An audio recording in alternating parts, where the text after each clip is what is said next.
If you're a PC gamer, the one component inside of your computer that will have the biggest impact on your in-game performance is your graphics card.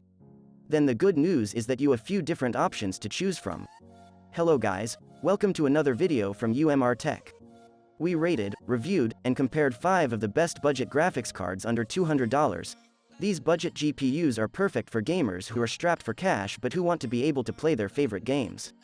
Let's get started. Whether you're building a new budget-friendly gaming computer and you're looking for a graphics card that will give you optimal performance for your budget, or you're looking to upgrade an older system and you just need an affordable option that will allow you to play games on at least lower settings, the good news is that you have a few different options to choose between.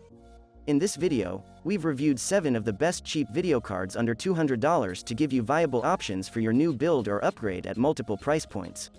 These options will range from being 1080p powerhouses that can play any game on a budget 1080p monitor at medium-ish settings, to ultra-cheap entry-level cards that will be ideal for upgrading an older system that can no longer run games on a 1080p monitor. Number 1. Gigabyte Radeon RX 5500 XT. If you're looking for the best budget graphics card under $200, then an RX 5500 XT is currently your best bet. At times, you could find an RX 590 or GTX 1660 father under $200, but as of right now the RX 590 is tough to find anywhere, and all of the GTX 1660s are over $200. So, if you've got right at $200 to spend, the Gigabyte RX 5500 XT is your best bet. This Gigabyte card features Gigabyte's dual-fan WindForce 2X configuration, a 1647 MHz base block, and 8 GB of VRAM. With its dual-fan configuration, this RX 5500 XT only measures at 8.9 inches long, making it a good option for a small form-factor PC. Ultimately, the RX 5500 XT will be able to handle any game on a 1080p with no problems. You should expect to play most games at that resolution on at least medium settings. Number 2. Gigabyte Radeon RX 580. If you don't quite have $200 to spend, your next best bet is probably another Gigabyte card, the Radeon RX 580 Gaming Edition. The 580 has been around for a couple of years and it has always been a great option for gamers on a budget. This card requires a 500-watt power supply, measures in at 9.1 inches long, and comes with 8 GB of VRAM.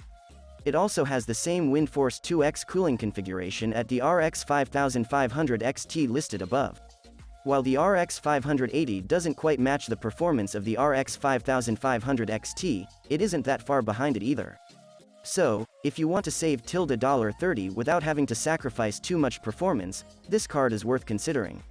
It, too, will handle 1080p gaming just fine. Number 3. XFX Radeon RX 570. If you have a tighter budget and you can't spend more than $150, this XFX Radeon RX 570 graphics card is a good option.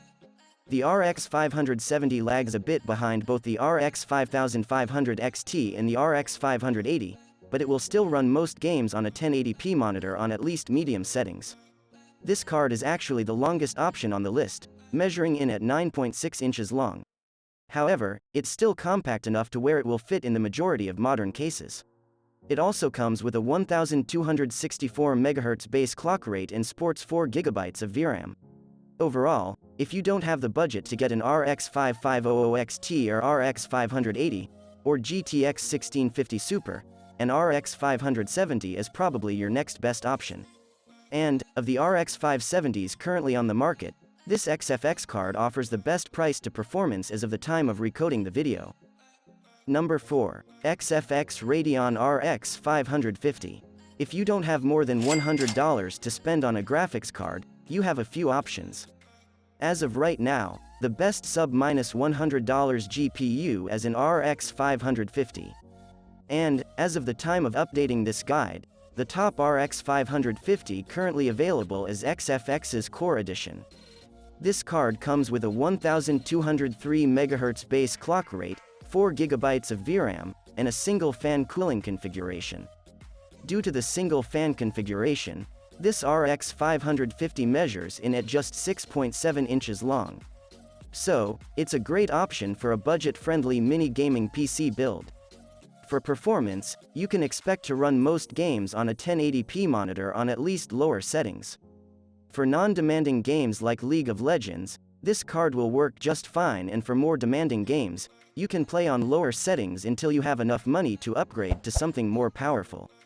So if you are enjoying this video, then a sub to the channel would be priceless. Number 5. EVGA GeForce GTX 1650 Super. While it might seem that I have something against Nvidia cards based on this video, the reality is that, at the current price points, AMD cards seem to make more sense in the sub-$200 price range. The RX 5500 XT outperforms the GTX 1650 Super, and the RX 580's extra 4GB of VRAM and lower price than the 1650 Super make it a better buy as well. However, if the GTX 1650 Supers were to come down in price to a level similar to or lower than the RX 580, they might be worth a look. And, if they do, this EVGA card would be one of the better options. It comes with a 1755 MHz base clock, 4 GB of VRAM, and a dual fan configuration. It also measures in at 8.0 inches long. Overall, though, you can either spend a little more to get a better performing card, the RX 5500 XT, or you can spend less and get virtually the same performance, RX 580. So, for now, the GTX 1650 Super is an honorable mention. So, which ones do you think there any GPU that we missed that you think should have been on the list? Let us know what you think in the comment section below. And before you leave, make sure that subscribe to the channel and turn on notification. See you in next video.